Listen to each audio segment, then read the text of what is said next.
Welcome to the show today. This is CJ Holmes, founder of Homeowners for Justice, and your host for today's Weekdays Live. And truly, the more we understand, the better we understand, then we can take steps, logical and natural steps, to protect ourselves, to share this information with others, and to do well in the future. We have to prepare and protect, and that's why we've been fighting against foreclosures. We're trying to protect against the loss of our homes. So I want to start back at the beginning. You need to really understand that this is what we're experiencing today is the natural and logical conclusion of, decades, 20 years of planning and strategizing. And if you see something, it is the way it is because that the officials in charge want it that way. I talked about that yesterday when I objected to some statement that Geithner didn't know what he was doing. Not at all. Geithner knows exactly what he's doing. And that's the sort of the hump over which the media and the people have to start to understand. We have to recognize that these people do know what they're doing.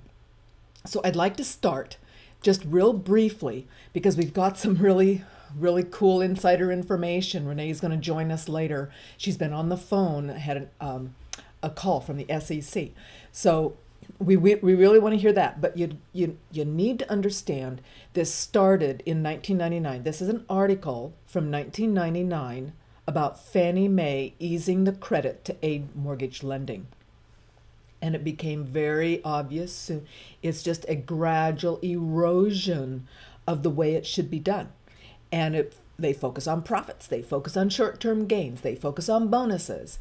They keep dropping the underwriting criteria. It started, so here's an article. Don't think I'm making this up. You read these articles. The next thing I want you to recognize is that this is in January 2009. 4 years ago. Article, Bank of America Countrywide claims its ads were mostly lies. These were mere commercial puffery, only Countrywide's vague advertisements. So you need to recognize that this was going on. Articles were being written. You and I probably didn't know about it. Otherwise, we might not have made some of the choices we've made. But that's how fraud works. It sucks people into it. And we need now to share this message with our neighbors, family, and friends. I wanted to bring to you something really current. Well, relatively speaking, this was in October 2012. And this would help, hopefully, anybody that has Countrywide or B of A. This is from Anonymous. And I wanted to point out to you what they're stating. And that is why, they're answering the question, why is B of A just continuing to defraud people? What is going on? As more and more people learn, they continue to do this. So why? And they're saying that the answer is sadly simple. B of A now has to use fraud on a daily basis because it's committed so much fraud in the past, it has to keep covering it up. It is an unending cycle of deception, and the only way that ends is when it crashes. Like they've said, I've highlighted this. If you tell a little lie now, your lies will get bigger and bigger to cover up the previous lies until you lose the meaning of truth. That is where B of A is right now. It's committed so much fraud in the past, it can no longer operate without keeping secrets, breaking laws, and taking what is not theirs to take. Fraud as a business model can be very lucrative, and then it's a trap. It has sucked them in. They can't get out. And I wanted real quickly, for those of you that have B of A or Countrywide loans, to show, to emphasize, so you can look at this article, but what they were doing was defrauding the impound accounts. And the impound accounts are the separate accounts from the mortgage principal and interest. There are accounts over here that were supposed to be divided by 12 monthly payments, and it would be for your property taxes and your insurance. And so they started to game those accounts instead of just charging what would be normal. See right down here, typically Countrywide as a loan servicer would determine the annual amount necessary. Let's say your taxes are $2,400 a year. That would be $200 a month. And so then instead of charging 200, they would charge 300 or 400 or 500 and push some people into default because they couldn't make those extra payments, and they would start arguing back and forth. And if they didn't make the payment, then that charge would come out of the payment they did make, forcing them to be late. You know the game, we've talked about it before. Just for your information, this is for folks with Countrywide and B of A. Take a look at this article, see if it can help you. Because right now, everybody needs to try to keep their homes as best as possible. We need to fight back. We need to use the whistleblower report. We need to use, I'm going to show you a letter that Barbara Boxer has written for investigations. We need to use every one of these political opportunities to try to save our homes with the OCC, with the complaints, send them to the foreclosure trustee, do everything you possibly can while we're really trying to line up attorneys that will be willing to learn techniques that would probably help people stop and delay these foreclosures in court. So, B of A, of course, is now being ordered to face claims over insurance kickbacks. That was just this month. This article. And as you can see, it's not like nobody knows. Everybody knows, but they're still taking the houses. And this is one of our major concerns and why we keep live streaming every day, trying to help people keep their homes and get prepared. Get knowledgeable, get prepared. This is for JP Morgan Chase and WAMU. In this particular article, this was actually done last year. So if you've not been aware of it, look it up, because what this has uncovered is repeatedly homeowners in foreclosure and their attorneys have questioned the veracity of the 39-page purchase and assumption agreement between the FDIC and JP Morgan Chase for Washington Mutual Bank. That Chase, the FDIC, and their attorneys represent all these agencies and entities are claiming, they're representing in court, that this is the correct purchase and assumption agreement. 39 pages, they've made it public.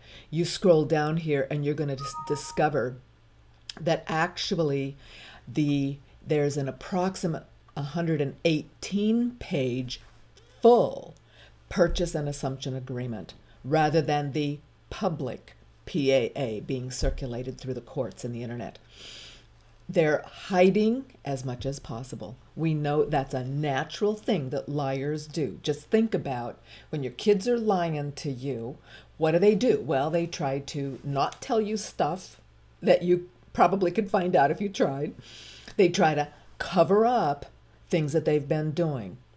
And so it's no different. These are people that are lying. They're lying in courts to judges. And so they've been covering up the full agreement. So if this applies to you, make use of it. Do the best you can. Ask for help. We're trying as we can to help people. It's very difficult because there's so many that need help and so little that can actually be done, unfortunately. Here's the letter. Senator Boxer seeks investigation into banks' non-compliance in the servicer agreement. And so this was just filed this week. She's urging, unfortunately, federal officials to take action to investigate. It's at least she's doing something. That's better than some. And possibly it can help people in California make a better claim in postponing their auctions, putting off foreclosure. She's, of course, sending this to Attorney General Holder, Secretary Donovan, and Mr. Smith. And we know that Holder's bank attorney from long past, and we know that Donovan worked under Johnson at at Fannie Mae. And so all these guys have been long bought off. I personally believe, my personal opinion, that this letter won't do much good, but maybe we can leverage it politically somehow. I don't believe these people are going to do any investigations, and even if they do, it's going to show up like this next investigation. And I really feel you need to see this. I think I've played a little snip, a few weeks ago. This was done 1 year ago. This was done in 2012, May, I believe. Yeah, May 13, 2012, so almost a full year ago. You must listen to this again because you must understand that this is the way things are. This is the way things are. And probably they won't get fixed until they break. And so then we have to prepare for that. The fact is that we are recognizing this and talking about it and strategizing. We are way ahead of everybody who still has their head in the sand and doesn't want to hear this, who still thinks that what is happening is going to continue to happen. They're going to, the stock market's going to continue. They're going to continue to make money. They're going to continue to be fine. All of those government pensions are going to be paid. Thank you very much, Mr. Chairman. Inspector Coleman, you're the Inspector General for the Federal Reserve, right? Okay. That's correct. Have you done any investigations concerning the Federal Reserve's role in deciding not to save Lehman Brothers, which led to shockwaves that went through the entire financial system? In that particular area, I don't generally comment on specific investigations, but we do not currently have an investigation in that particular area. All right. What about the $1 trillion plus in expansion of the Federal Reserve's balance sheet since last September? Have you conducted any investigations regarding that? Right now we have a, we call it a review, and so I don't know if the term investigation may have different connotations. So we're actually conducting a fairly high-level review of the various lending facilities collectively, which would include, the TALF, a variety of the different programs that are in process. So we're looking at them at a fairly high level to identify risk. Well, I understand that, but we're talking about events that started unfolding 8 months ago. Have you reached any conclusions about the Fed expanding its balance sheet by over $1 trillion since last September? We have not yet reached any conclusions. Do you know who received that money? For the, we're in the process right now of doing our review, and right, but you're the Inspector General. My question to you specifically is, do you know who received that $1 trillion plus that the Fed extended and put on its balance sheet since last September? Do you know the identity of the recipients? I do not know. We have not looked at that specific area at this particular point on those reviews. What about Bloomberg's report that there are trillions of dollars in off-balance sheets transactions that the Federal Reserve has entered into since last September? Are you familiar with those off-balance sheet transactions? I think it may be important at this point, too, just to bring up a certain aspect related to our jurisdiction. And just to clarify perhaps some of my earlier comments. We are the Inspector General for the Board of Governors, and we have direct oversight over board programs and operations, and are also able to look at board-delegated functions to the reserve banks, as well as the board's oversight and supervision of the reserve banks. We do not have jurisdiction to directly go out and audit reserve bank activities specifically. Nevertheless, in our lending facilities project, for example, we are looking at the board's oversight over the program, and to the extent that extends out to the Federal Reserve Bank of New York.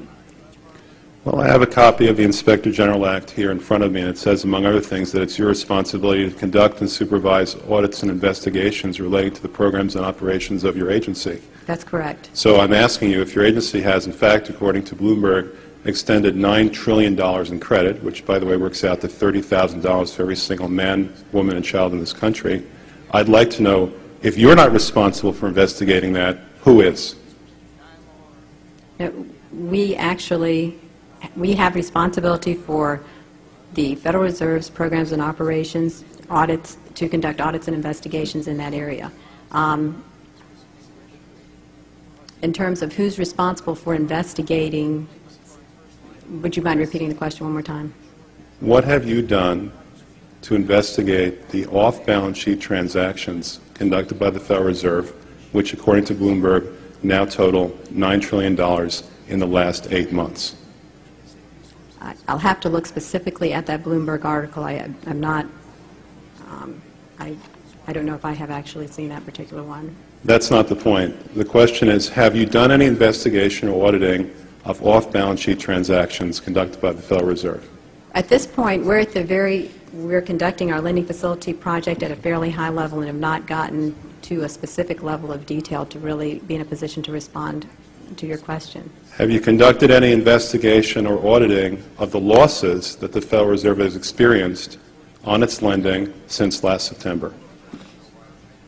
We're still in the process of conducting that review. Until we actually, go out and gather the information, I'm not in a position to really respond to the specific question. So are you telling me that nobody at the Federal Reserve is keeping track on a regular basis of the losses that it incurs on what is now a $2 trillion portfolio? I don't know if you're telling me that you're mentioning that there's losses. I'm just saying that we're not, until we actually look at the program and have the information, we are not in a position to say whether there are losses or to respond in any other way to that particular. Mr. Chairman, my time is up, but I have to tell you honestly, I am shocked to find out that nobody at the Federal Reserve, including the Inspector General, is keeping track of this. No kidding. Nobody's keeping track of anything. And it's absolutely amazing that she can sit there and say, I don't know what you're talking about. Can you repeat the question? And does that sound familiar? That's what they're saying, the OCC is saying to Elizabeth Warren. Huh? What are you talking about? You're asking us if we would actually, punish a bank? She's acting like we're supposed to know what they're doing? And, of course, I'm sitting here wondering, what do they do if they're not doing that job? What's taking all their time? It is the way it is. The agencies are not regulating. It's a misuse of that word. They are enabling. Did you notice that Alan talks about these $9 trillion as off-balance sheet? Shades of Enron. Let's not put it on the balance sheet. Let's just stick it someplace else, and then they won't talk about it. Nobody will investigate because, nobody has authority.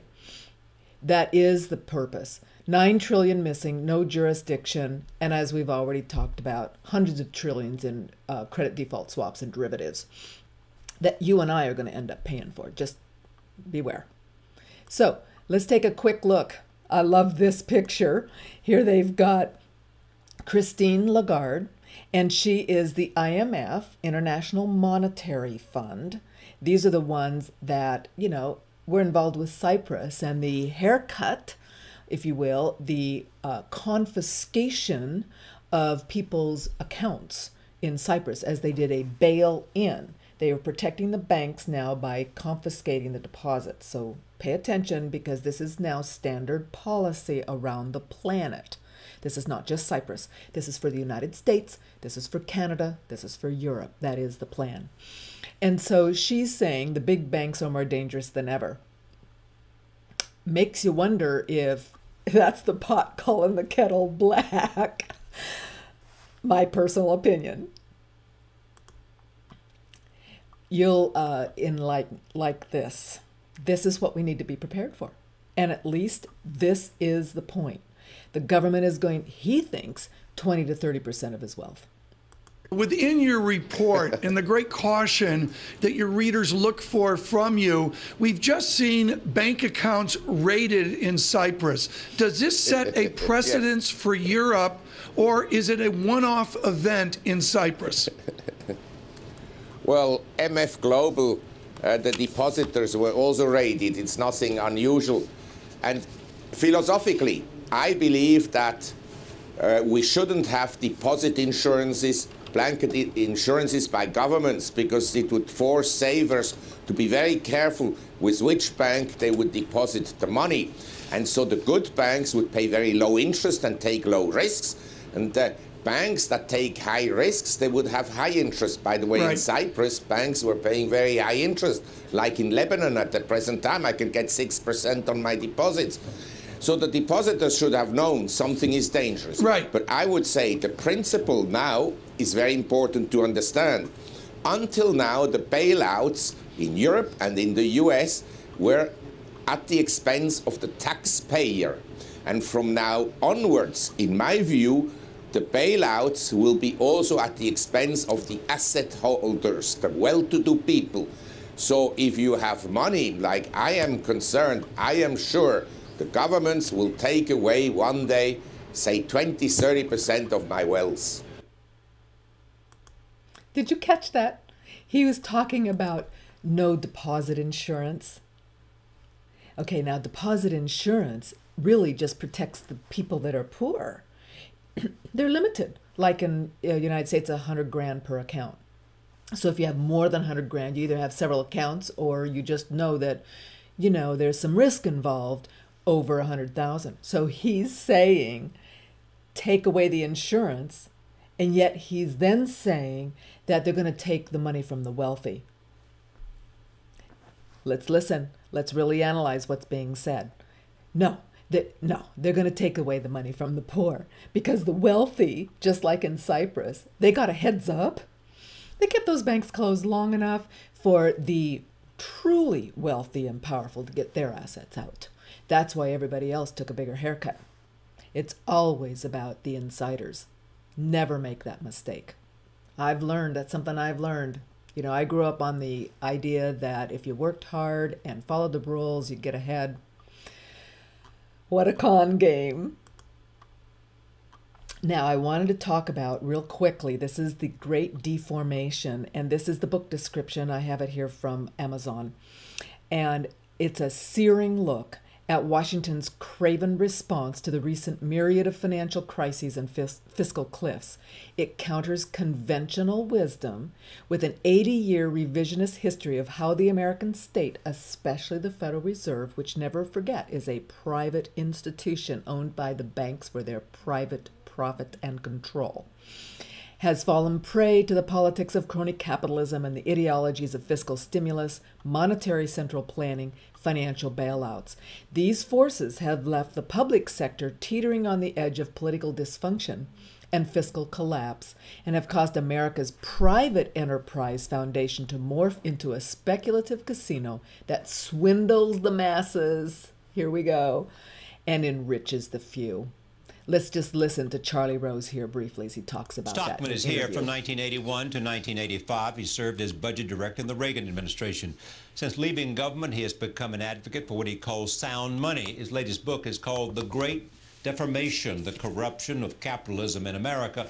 It is a controversial critique of the last century American fiscal and monetary policy. I am pleased to have him on this program. Welcome.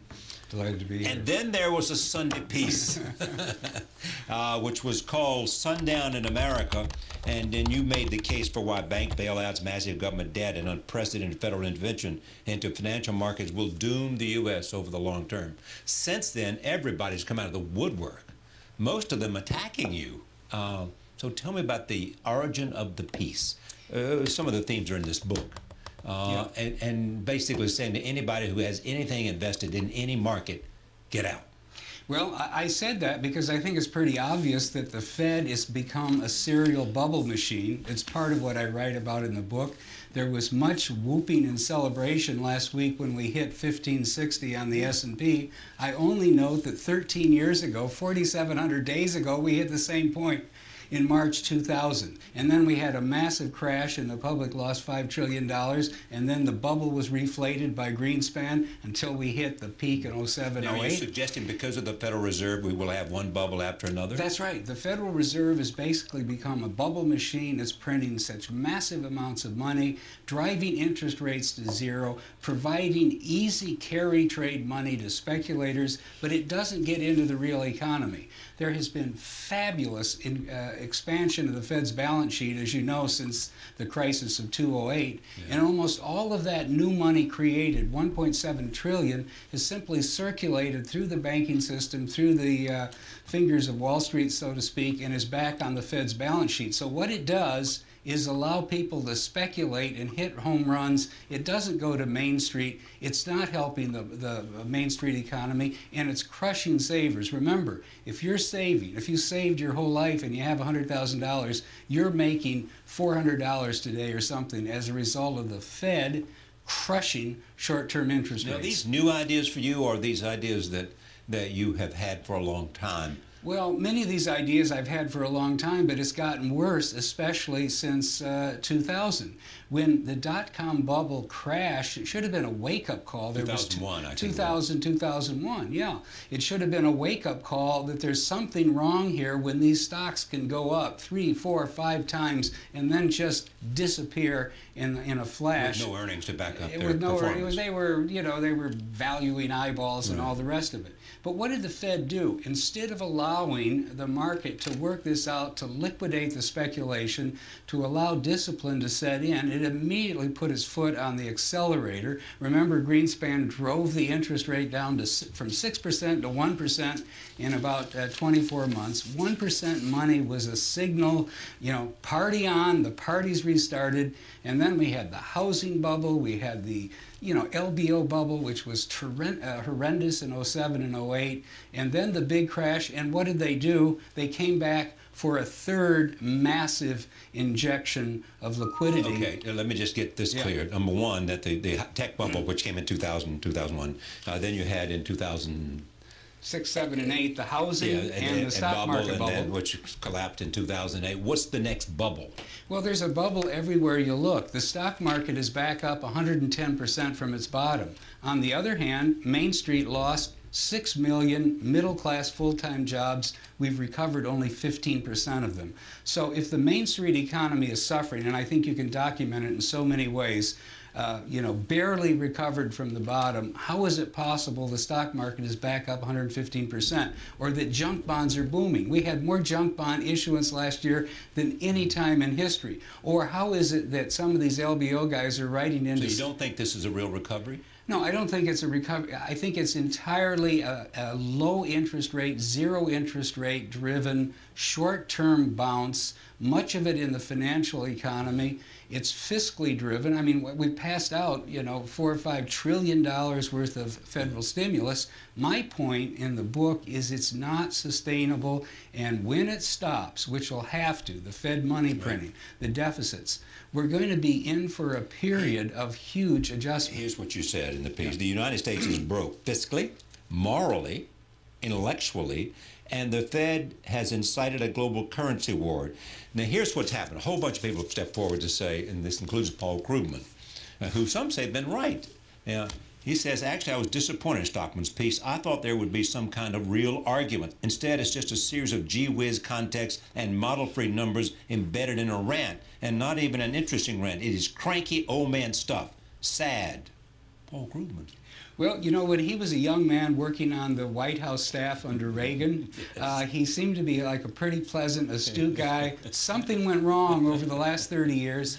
Maybe it is that aging doesn't suit some people well. But I would make the point that in 2002, Krugman actually said, after the dot-com crash, Greenspan needs to create another bubble to get it going. Let's have a housing bubble. He said that.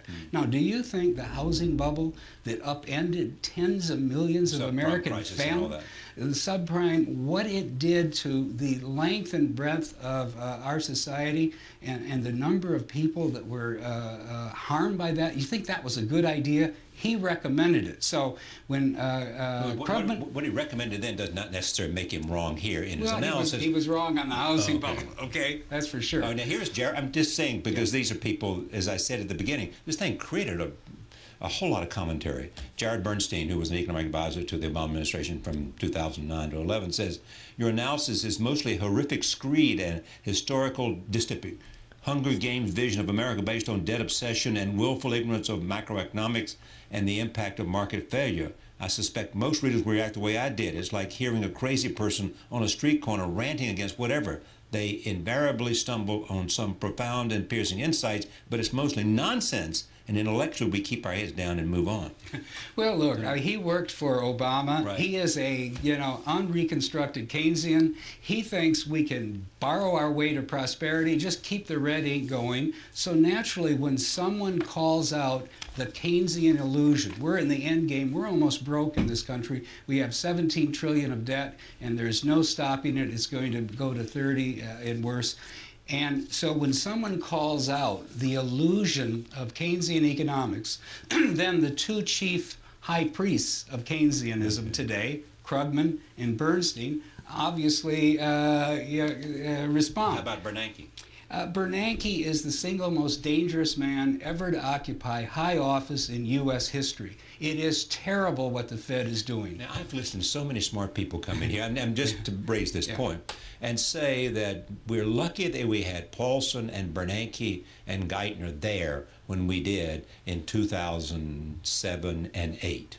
I disagree with it, and that's what my and book lays they saved out. the economy They did. and the economic system from total collapse. That is an urban legend. It's complete mythology. I document it chapter and verse, but let me mention 3 things. One, the idea that we were on the lip of Depression 2.0 is pure myth. It's the economic equivalent of WMD. It never happened. We weren't remotely there. We were in no trouble. We were no danger when we had. We were not in danger of the whole Main Street economy cratering. Well, all of a sudden, these companies had the kind of crisis, and Lehman went under, and AIG almost did. And, No. Look, Lehman should have. No, they. No, my argument is that there was massive, terrible leverage speculation on Wall Street for 4 or 5 years, spurred by the Greenspan bubble, that this crash was basically Mr. Market saying the day of reckoning is here. When you're leveraged 30 to 1, when you have sludge and toxic assets on one side and you're funding yourself on the other side of the balance sheet with hot overnight money, then you're going to have a run, but it was on the wholesale funding, not the retail banking system. The breakdown would have been in the canyons of Wall Street. It would have burned out there. Goldman would have been gone. Morgan would have been gone. The other 3 were already gone, Lehman, Bear, and Merrill. And that would have basically cleansed the system. And we should have let it happen. What's your personal story since you came to Wall Street? Well, I was at Solomon. I was at Blackstone originally. I was at my own fund. I had a huge blow up in one of the companies. I learned the lesson that when you lever companies 5 and 6 times debt to cash flow, there is no margin for error, and that if the world suddenly takes an unexpected lurch, the whole thing can be upended. And the fact is, I firmly believe that if we had real interest rates and a fair tax system, I wouldn't have been doing leverage buyouts, and a lot of other people wouldn't either, because it only happened. As long as you had the kind of money that was accessible. That's right. You didn't even have to be brilliant. No. In other words, if we had honest interest rates that were 8 or 10% for leveraged high-risk credits, and we had a level playing field so taxes on debt and equity were the same, and we didn't have carried interest for the LBO guys, and we didn't have 20% capital gains taxes, if we had an honest level system, most of this leverage speculation wouldn't occur. Let me also understand on fairness of your record as well, or in portrayal of your record. Collins Aikman, went bust? Yeah, bankrupt? Yeah, of course. It was the first auto supplier that went second. Delphi did too, and eventually the whole industry went down, including GM and Chrysler and everybody in between. Part of the same thing. Only 1 or 2 survived. Everybody was too leveraged. The whole industry was one big daisy chain of debt. And you went on trial and were acquitted? No, I didn't even go on trial. I was basically charged by a prosecutor. I demonstrated that they didn't have a case. So it never got to a trial? No, they dropped the case on the grounds that they basically didn't have a case. The Great Deformation, the Corruption of Capitalism in America, David A. Stockman. Back in a moment. Stay with us. So there you have it. Total leverage. They should have failed. If they had been allowed to fail, the people would have been fine, much better off, because their failure would have exposed all the fraudulent foreclosures, all the fraudulent toxic loans, and the government would have been forced to address that so that people could keep their homes. And we wouldn't be bailing them out, paying them trillions of dollars in off-balance sheet from the Fed, TARP funds from the government, all of the kinds of money that they're not even tracking and telling us about. And so there you go. That is the point. And so David Stockman just tells it like it is. I'm sure that some of you will be ordering the book, and that'll be great. Let me know any specific passages that we should quote. Before we start talking to Renee, I really wanted to have you hear just a couple of minutes of this. You can listen and watch the rest of it on your own time. But this is pretty informative because this is also, you got to remember that our home loans and fraudulent foreclosures are just a portion, they're just a symptom of what is going on. And truly, it's much broader than that. And so I want to just make you aware and have some link in there that you can mull over at your own convenience. All right, so let's get back to what I opened the show with. More war on terror that shows no signs of waning. We've got the Secretary of Defense telling 60 Minutes that they will not show any evidence and the public will just have to believe the administration when they label someone a terrorist and execute them without any due process. So, all that we can get from Panetta's answer here is that the evidence doesn't matter, due process in a courtroom to prove that evidence doesn't matter. If the government calls you a terrorist, they can kill you and the rest of us are just supposed to take their word for it. The U.S. government now laying out its legal argument for killing American citizens overseas without a trial. But what about targeting people on U.S. soil? Does that only apply to U.S. citizen that's overseas, or does that apply to U.S. citizen that's here? I'd have to go back. I'm not certain whether that was addressed or not. So that we have clarity here, he is not certain whether it was addressed, whether our government can kill our own people inside our own country. Are you slightly uncomfortable with the idea that the United States president, whoever it may be, can decide that this or that U.S. citizen living abroad is a threat to national security and kill them? International war on terror that's going on now, we're going to have to make sure that we have the tools to get some of these people who are very bad and comply with American law. And do you think that the president should be able to make that decision in conjunction with the folks in the administration, without going to a court, without going to you all, anything? There is a war going on. There's no question about that. He's the commander-in-chief, and there have been guidelines set, and if he follows those, I think he should be able to do it. Just so I understand it correctly, are you really saying that in certain situations, the president can decide whether it's in the best interests of the nation and then do something illegal? I'm saying that when the president does it, that means it's not illegal. American and Russian troops will hold a series of joint anti-terror drills in the U.S. state of Colorado next month.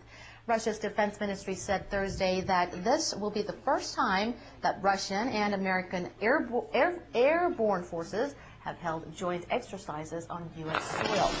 A ministry spokesperson says the soldiers will stage a series of strategic operations, including simulated reconnaissance of a terrorist camp and coordinated raids. Russian soldiers will also learn how to use U.S. special service weapons.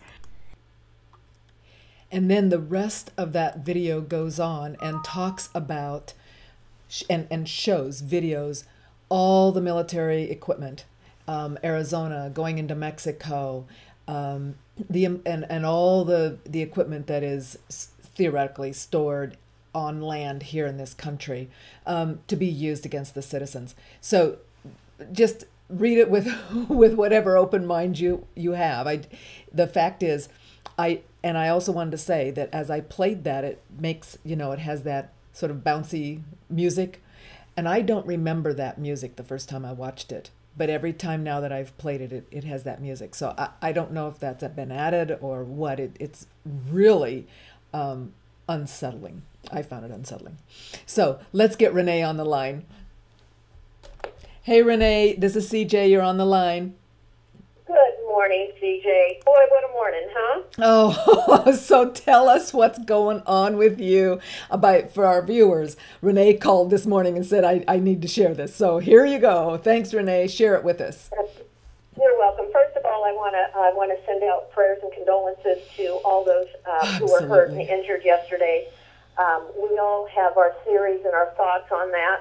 But bottom line is innocent lives were taken, and innocent homes are being stolen, innocent people are committing suicide. This is not a test for us. This is a test for our government to see how we react. And it's just, it's heart-wrenching, but it is what it is. So this morning I got up, and as you and I discussed, CJ, some mornings are harder to stay positive. Yes. But I insist that that's what they're trying to do, is break us down. So I insist on staying in the forward motion. Yes. I got a call finally today, out of the blue, from the SEC. I've been emailing the SEC for over a year about things that have gone on with my home, like other people have. We're told to contact the FOIA. We're told to send, our complaints.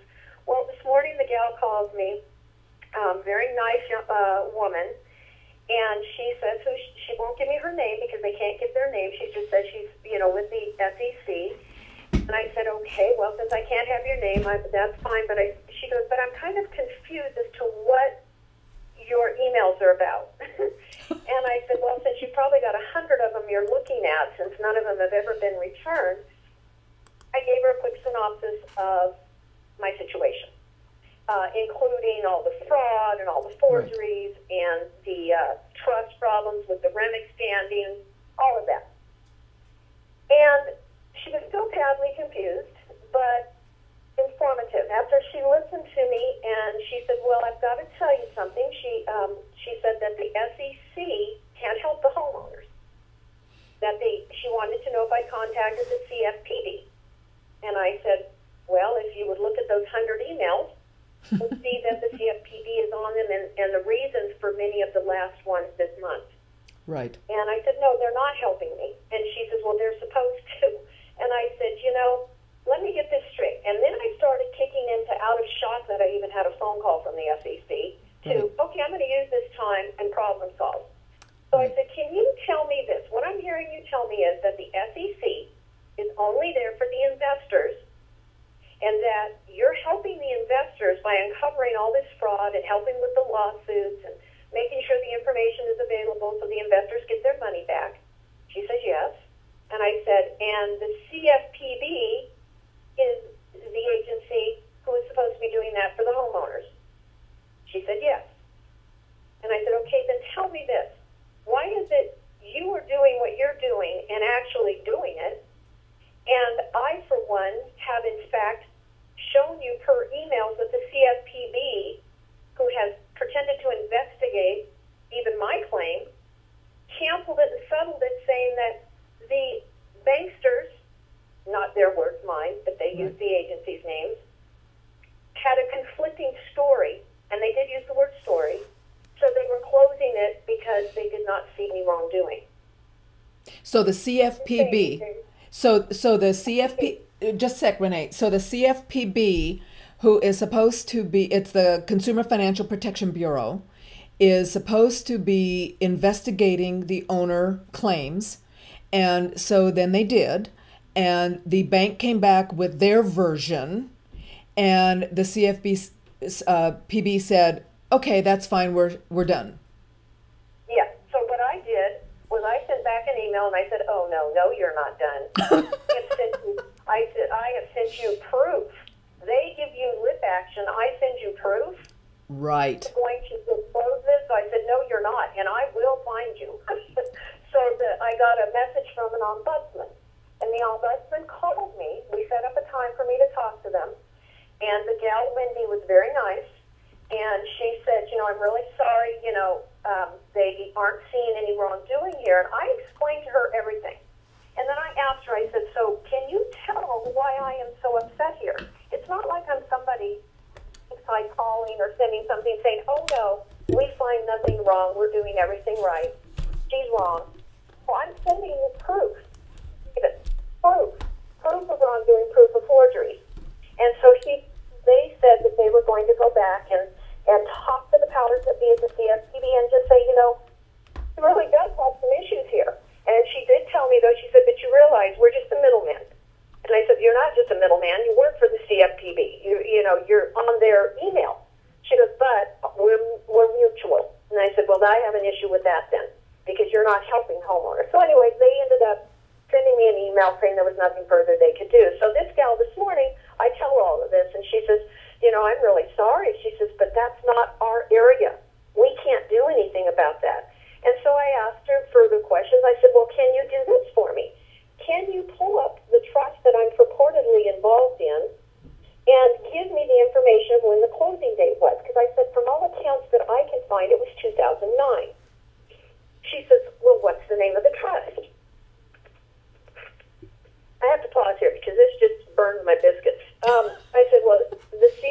2007 She says, the what?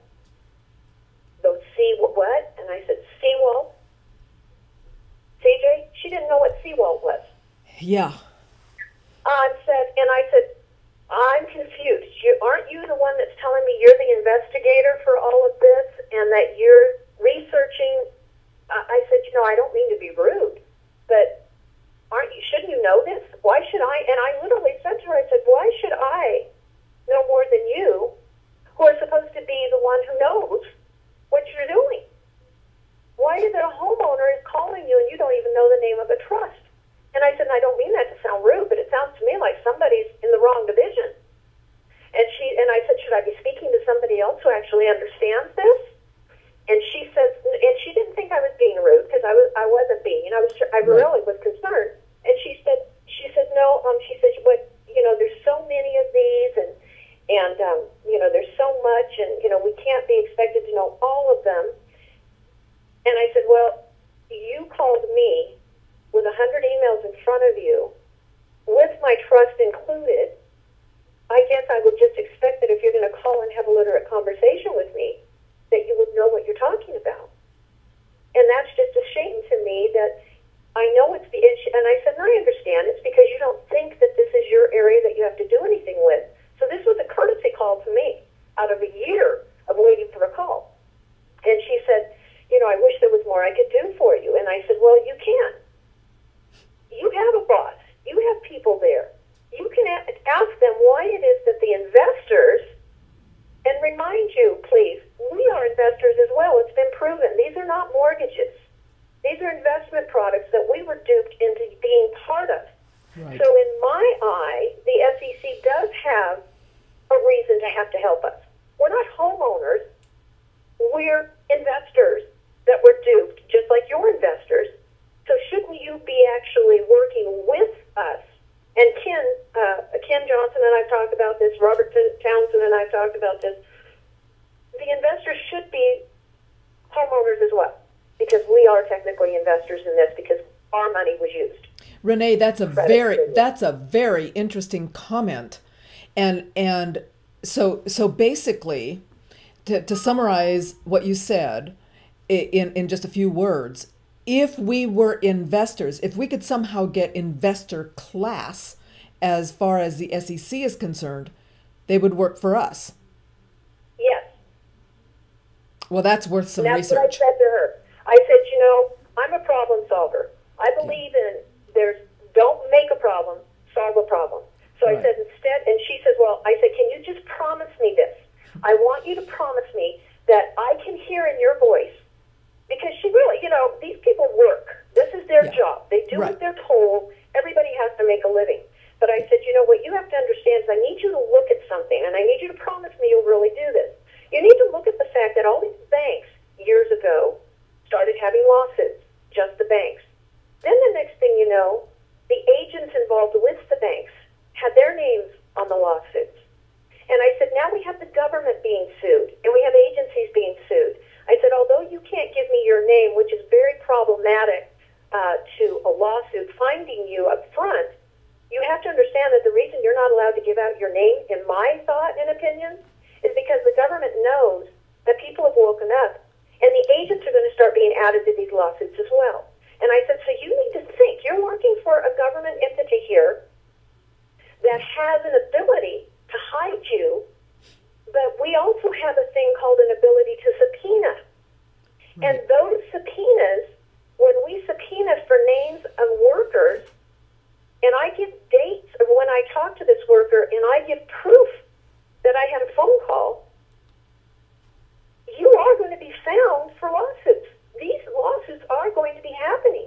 And I said, I'm not telling you I'm doing it, but I'm telling you it's going to happen. In your name, you have to realize we'll end up somewhere on a lawsuit. It's just the nature of the beast. It's just the progression and what's going on here. So I said, the government's hiding behind you right now. The SEC is hiding behind you. And that is a problem that you need to think about. So what I'm asking you to do is think about this. Go to your superiors who I haven't been able to talk to. Thank you for calling me, but also talk about this. talk about it to people that matter. She asked me if I'd contacted my congressman. I said, yes, and that's done me no good. I sent emails to the AG. I talked to the AG's office even, and the smoker's voice woman on the other end told me that Attorney General Kamala Harris doesn't have the ability to help individual homeowners, that she can't talk to me. And I said, you know what that tells me? I'm paying her, we taxpayers are paying her right now to sit in her office, and yet she can't talk to me. And this lady got kind of rude with me, and she said, you have to understand, she can't do anything for you. And I said, really? She says, well, she's already done the Homeowners Act. And I said, and you realize that act doesn't help people in short sale, that their home can still be stolen? Do you know that? Right. And she got kind of mad at me. But back to this whole thing, this whole conversation with this woman. And so when I ended it with her, I said, so I'm telling you that we know we're investors. We know we had the investor status. I'm telling you that you need to look at the fact that you're going to start finding your name is going to be thrown around on lawsuits in some capacity, because that can happen. I'm not saying it will, but I'm saying it most likely will. And you need to think that we need help. We homeowners, we are the reason. And think about this. I said an investor out there investing in that trust takes, say, $20,000, takes $10,000.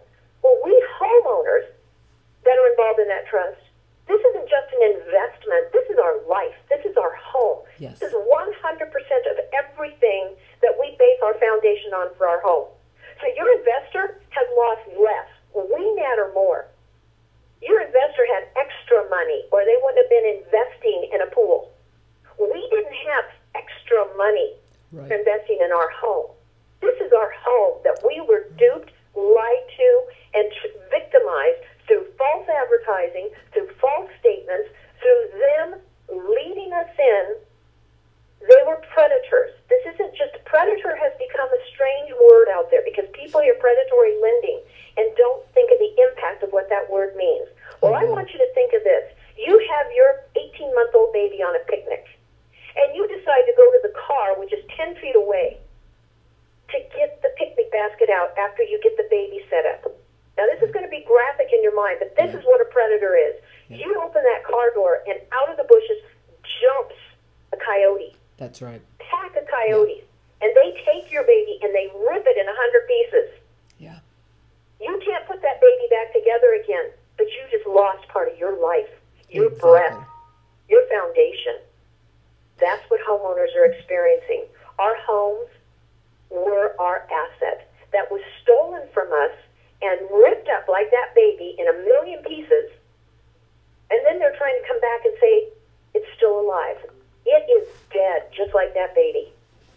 You cannot resurrect it. And the SEC has an obligation to realize that homeowners are the investors. Homeowners are the foundation of this insurance fraud to create us as investors who were duped into giving the ticket over to the trust. And I said, and I know mine never made it into the trust. So when she finally said she'd look it up for me, and we figured out how to spell Countrywide Alternative Loan Trust, she then said, you know what, I'm really sorry, but I'm going to give you another number to call. And I said, oh, great. Don't tell me it's a general line, and I'm not going to talk to anybody, and I'm going to spend another year waiting. And I was crying, actually, CJ, because my heart is so broken right now from what happened yesterday in Boston. We know it's going to continue. We have homeowners who are being killed by the police. We have homeowners committing suicide. And I'm given another number. And I said, she goes, no, the girl will, you'll get an answer. And I said, she's going to allow me to get the information of when my trust closed? And she said, that's where the documentation is. It's the documentation of all filing. I said, okay. I said, and you're going to promise me, she said, and she said to me, I promise you I will speak to my boss. And I said, no, I want you to promise me that you will not quit talking about this. Yeah. Not just to your boss, but to anyone having this conversation, because I know I'm not the first homeowner you've talked to, but I know I'm the first homeowner that you've probably heard it put this way. And she said, yes. And I said, okay, I'm going to hang up from you now, and I'd like you to also promise me that if you get anything that can help us, that I work with, and I gave gave your name. I said, I work with C.J. Holmes with Homeowners for Justice in California. I also have National Homeowners Justice Coalition page on Facebook, and we work nationally. I want you to call me. I want you to remember me. And when you look in the mirror tonight, remember that conversation. And if you have anything that you think can help me, call me on a restricted line, because I don't know who the hell you are anyhow. And give me that information so I can help homeowners. Can you please do that? And she said, I will do what I can. And I said, well, in my world, do what you can is a heck of a lot more than try. You're going to accomplish something. And I want to thank you for calling me today. And I want to thank you for understanding how important this is. So I hung up the phone, called you, and then after I called you, I called the documentation of all filings department, and lo and behold, I got a voice. A very nice woman on the other end of the phone. That door needs to be shut. And on the other end of the phone, and she was surprised that I said, yeah, I've been emailing for a year, and I haven't had one response. And she says, have you asked for this information? And I said, have I asked for it? Yes. Not only have I asked for it, I've begged for it. And I said, it doesn't seem to be something that anyone really can find other than, I said, can you help me? And she said, well, yes, I can. Send me an email. She gave me the email address. And I said, well, can I just email you? And she said, no. So I emailed, and then I got a kickback email that said that my email had been blocked and that I couldn't get to the recipient. So I called her back, and she says, well, that's really odd. And I said, no, I've sent hundreds of emails that you've been connected to. I've probably been blackballed. But so she says, well, let me do this. I'm going to email you. Then you can respond to me. So she took my email address. She emailed me. And then I sent her my request. And then she emailed back for my address. And I am waiting now to hear back from her. I said, does this mean you're sending it to me? Or can you also give it to me by email? So I'm waiting for that response. But the thing is, CJ, what I so want people to know, you and I know this. I've been sending emails for a year. If I had given up after 2 tries and quit including those emails, I wouldn't have even had that phone call today. And people can sit out there and say, well, yeah, but it didn't do you any good. No, it did. Because for each person we touch on the other end of that phone working for these agencies, and we tell them, think about yourself, because that's what key is. When people start internalizing how this could affect them, yes, you can bet she's thinking about what I said about becoming part of lawsuits. Well, and Renee, that is such a good advice. I have a little list of baby steps, things that we can do, and I'm going to probably slip to that right now, because there's several things that we can do, and one of them is being aware that this is what's happening. But talking to as many people as we can in these agencies about themselves, like you said, help them personalize what they are now doing in their own job in pushing these policies out onto the public.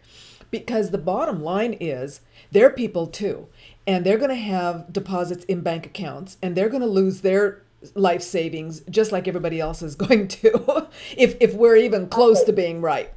And the more we interact, when you said you've been there working and emailing for a year, do you realize what's happened in this year? Let's just think back of what's happened in this 1 year. We did not have even the Homeowner Bill of Rights passed.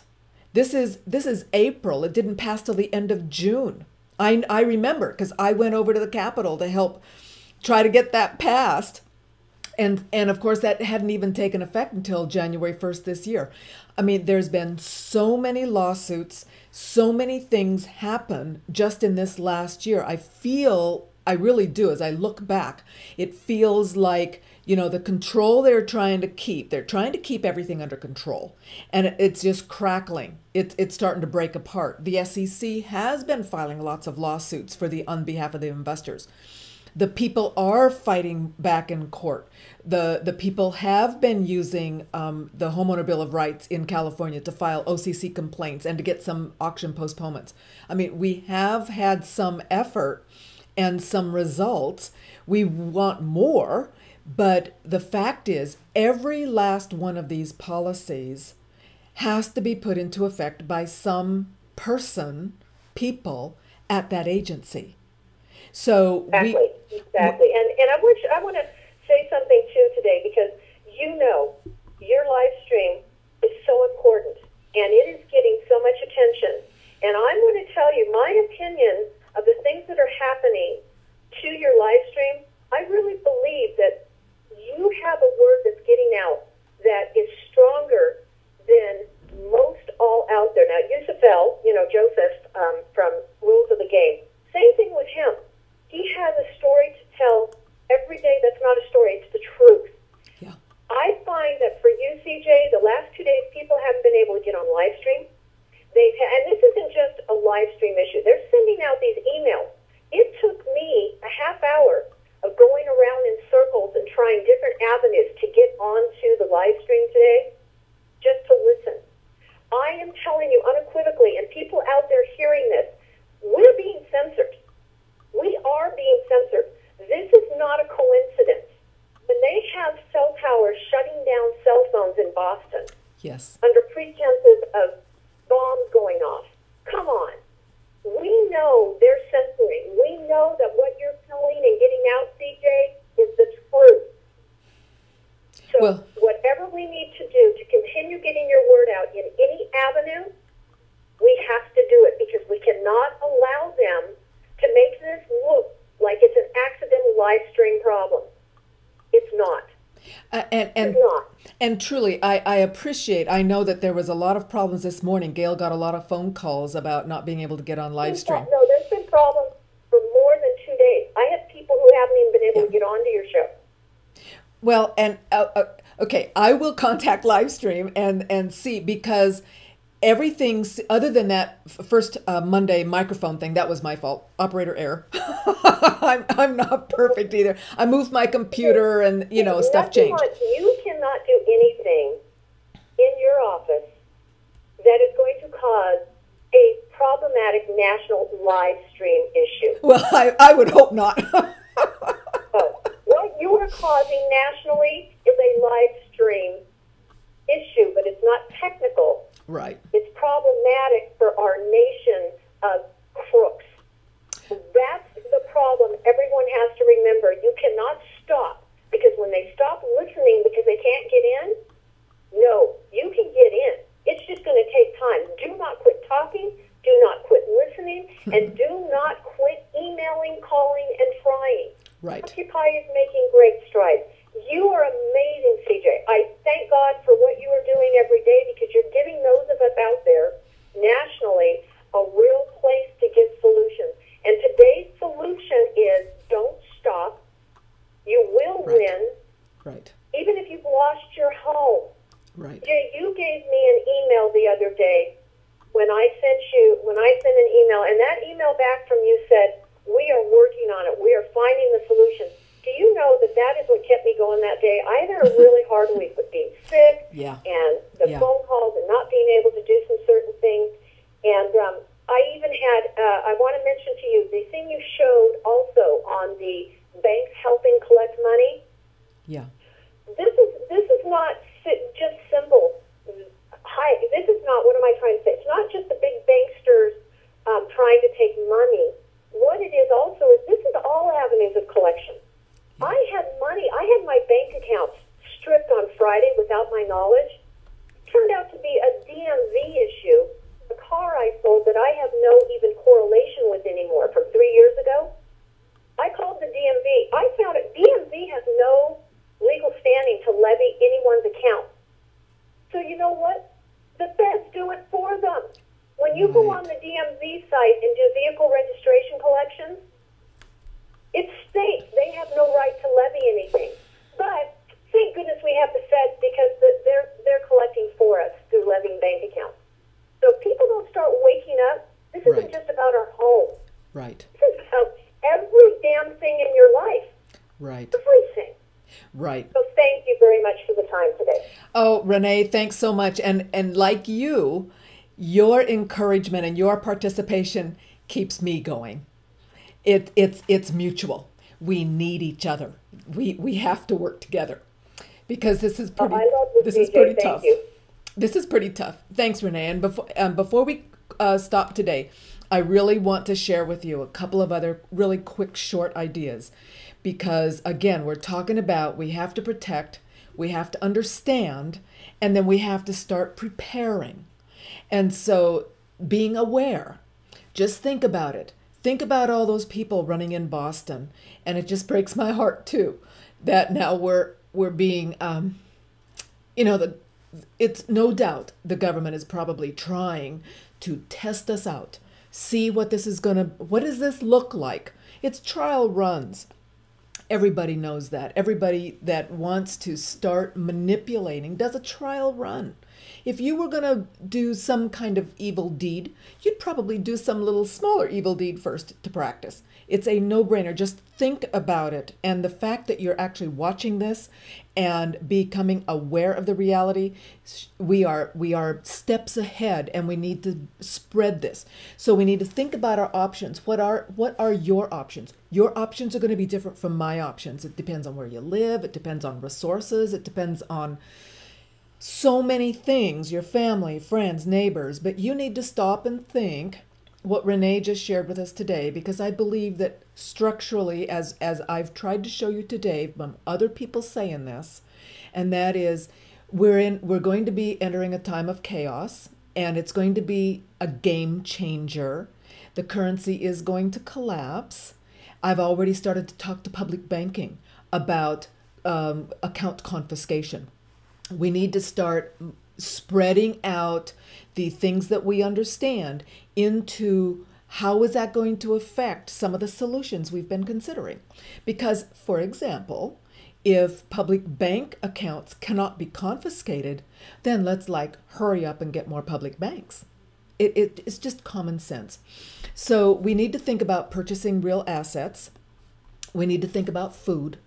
Something I've watched an awful lot of movies that I don't even bother sharing because we just don't have time. But they're basically saying that at times, if the system breaks down, just like in Cyprus, and they can't distribute food well enough, and they're talking about only 10 days worth of food and fuel in the pipeline because it's all now just in time.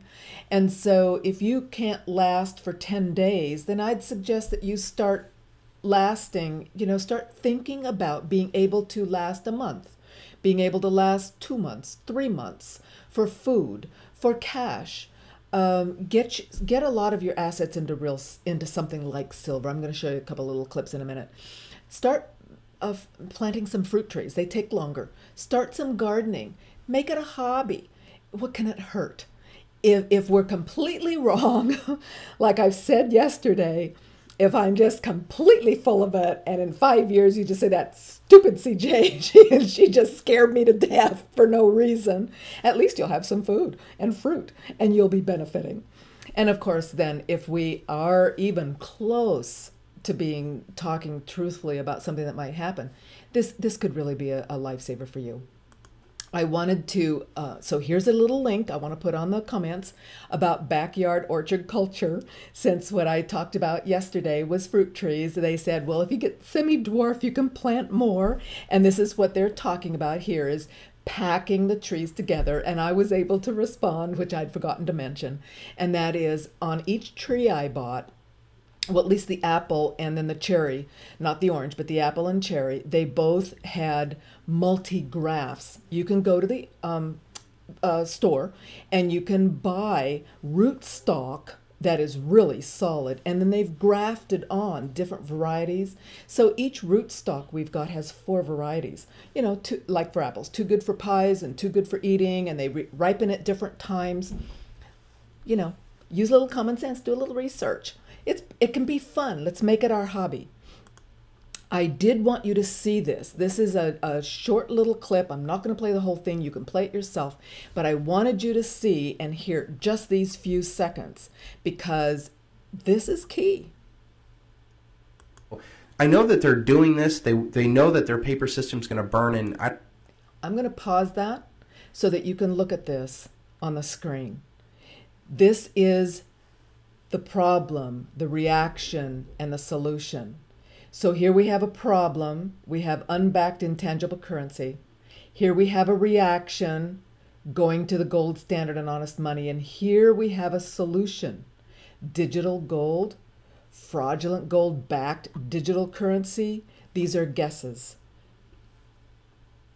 I don't know what is going to come out of it, but I do know that people need to protect themselves with real assets because, like John said, all of your paper stuff goes down the drains. Well, the physical reality of an ounce of silver in my hand doesn't change at all. And yet, when I had stocks in E-Trade and stuff like that, watching that go up and down, it'll give you a heart attack. And especially if it went to zero and you have no recourse, and who do you go to? These poor people in Cyprus. I mean, they're done. Well, the Phoenix or the new world currency, and on there it says 2018 on the new world currency, the Phoenix. This is The Economist, and they're talking about 2018. I just want to put that out there. I did some other calculations on some other information that I saw on one of these little videos, and I'm thinking 2016. So like I've said, we're not there yet. I believe there's going to be more bubbles, crashes. I believe real estate will crash. I think the stock market will go further down. I think it'll bubble back up because the Fed only has bubble. That's all they've got left. They're bubbling. And they will continue to bubble in an effort to stave off the inevitable. Eventually it'll crash. And at that point, there may be a world currency, there may not. It may be, if the people get their information out to others, that we can do our public banking and we can shift into something for the people and blow their plans apart. Can't hurt to think about it and get positive and really get in gear to push for things like public banking and alternate currencies, trading co-ops. Anything we can do to get ourselves out of the risk of this landing on our heads and completely devastating everything. Never forget. See, look at this title. Millionaires and billionaires know where to run. They have their money tied up in banks. They have it tied up in the stock market. They have it tied up in real estate. When the government takes it, it'll be gone. Those people will be a lot like the people that got cheated by Bernie Madoff. Their whole world has blown up. They have nothing else. Many of them do commit suicide.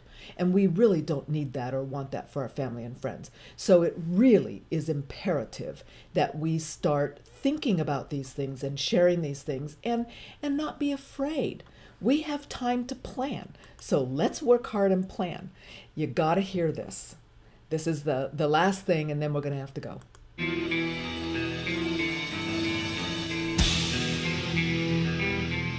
Right. I mean, I feel like silver is another one of those things where if you just take your head out of the matrix and start using some common sense and start using some logic and some reasoning, and you look at the silver market, the history of silver, how it's priced, so many different elements with silver point to exactly what you're saying. It's going to go up, and when it does, it's going to stay up. It's not going to go back down. Just quickly, Chris, because I know you're a busy guy. I don't want to take too much of your time, but can you, in the I don't know, easiest way possible for you, just off the top of your head, if I was to ask you, Chris, why is silver the Achilles heel to this debt and death paradigm?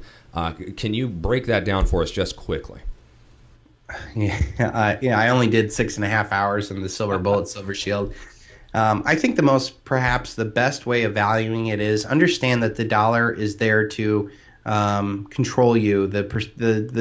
The prices that flash across our screen are not real. They're there. They're rigged. They're either through like the LIBOR scandal where they actually just physically rig it, or they use high-frequency trades to manipulate the markets. The momentum monkeys, I like to call it, watch for dollar valuations, dollar profits, dollar gains. And I've tried to get people away from that. I try to say, hey, the best way for me to value silver is not in dollar terms. I don't have price targets, where it's going or what it's worth. All I know is that I value my silver relative to other assets, and I call it ratio investing. So if you know that the dollar today doesn't buy you anywhere near it did 10 years ago, 30 years ago, 50 years ago, you can see how this inflation warps our mentality and value. But if you take the valuation of silver against, say, gold, I use the gold and silver ratio to know that silver is relatively undervalued 5 times to gold. So silver and gold are precious metals. For every 1 ounce of gold is found out of the Earth's crust, 9 ounces is silver. So, gold is 9 times more rare than silver. So it comes out of the ground at a 1-to-9 ratio. Well, right now, for 1 ounce of gold, I can buy 56 ounces of silver. So that says to me that at some point when this whole game, illusion, paper, manipulation, shorting, rehypothecation, all these games end, we're going to go from a 1-to-56 ratio to at least a 1-to-9 ratio, because that's reality. That's what it came out of the ground. There is no, supernova thing that gave us more silver or less gold or whatever along the lines. Reality is any mining thing shows it comes out of the ground in 1-to-9 ratio, and yet it's trading at a 1-to-56 ratio.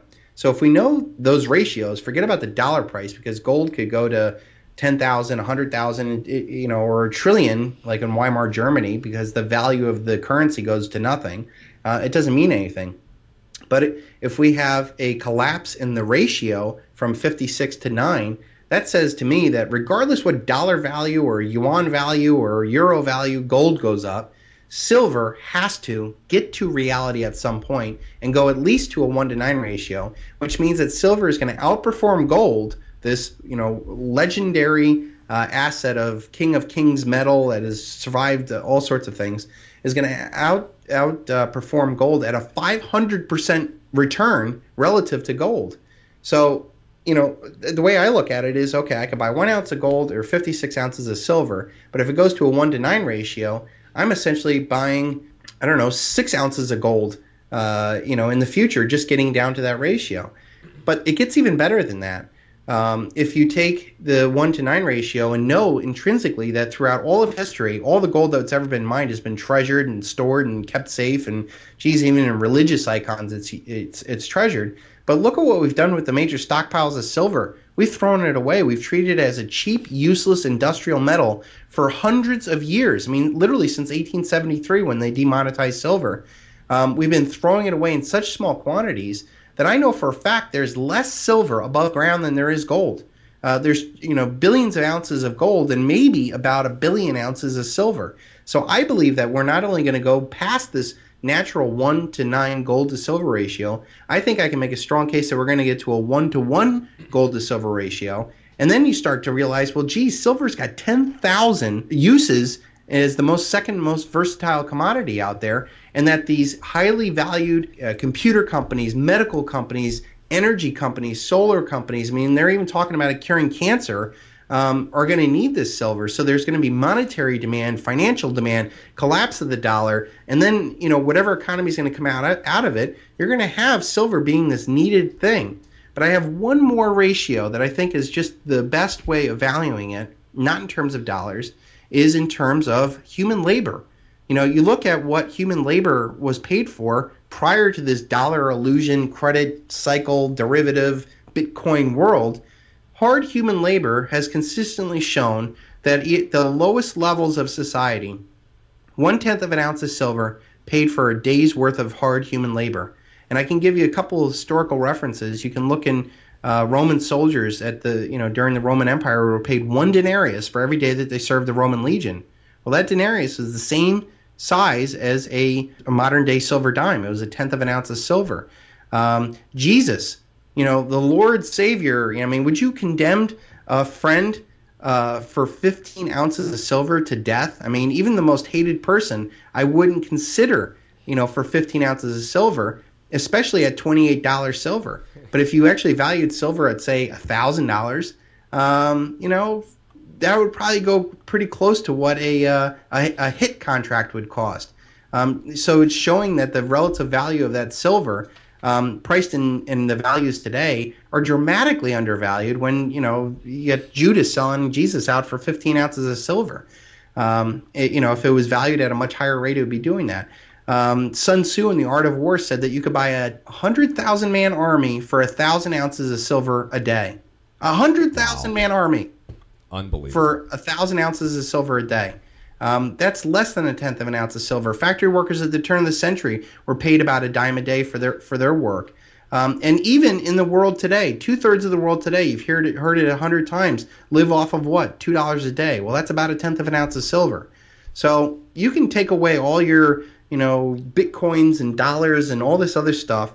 And when the time comes when there isn't this illusionary wealth system that we've been built up over these many years, we get down to the real brass tacks of either a gold to silver ratio or how do you value somebody's labor when there is no currency or credit around. To me, silver is just such a strong case. Well, there you have it, guys. Just some food for thought and some hopeful advice that maybe will get you starting to think and get prepared and be willing to start shifting your paradigm from just the way things have been to how they could be in the future. Share with me your ideas so that we can stream it out. Because again, like I said, this is all of us. I can't do this myself. I need you. And I can just share with everyone the information and thoughts and ideas that come in. Renee brought a really great idea. So let's work on that. How can the homeowners become investors for the SEC? That sounds like a really interesting thought to me. So that's it for today, guys. And we'll talk to you tomorrow and the rest of the week. And definitely covered all the bases there. I mean, I can't think of any more there. I mean, the point about Jesus started the wrong show. We're going to bugger the bankers in the meantime, because for one thing, it helps us feel better, and maybe we'll get something out of it. We so thank you, the folks, for sharing this with us, and may you have a really good day. See you tomorrow. When I was a lass, I was proud of me class, like my father and mother before me. They taught me to fight for my civil rights, but it's always the same old story. the rich reign supreme while the poor can but dream, And the Labour or Liberal or Tory. and I say, Bugger the bankers and politicians. Bugger the bureaucrats too. Bugger the buggers who make up the rules. And if you're one of them, bugger you. And if you're one of them, bugger you.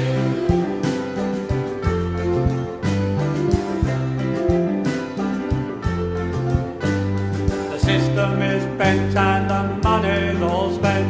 We're badgered from every direction. The workers get taxed while the wealthy relax. With nary a moment's reflection. where there's brass, there's muck, And they don't give an arse, 'cause they're programmed against insurrection. And I say, bugger the bankers and politicians. Bugger the bureaucrats too. Bugger the buggers who make up the rules. And if you're one of them, bugger you. And if you're one of them, bugger you.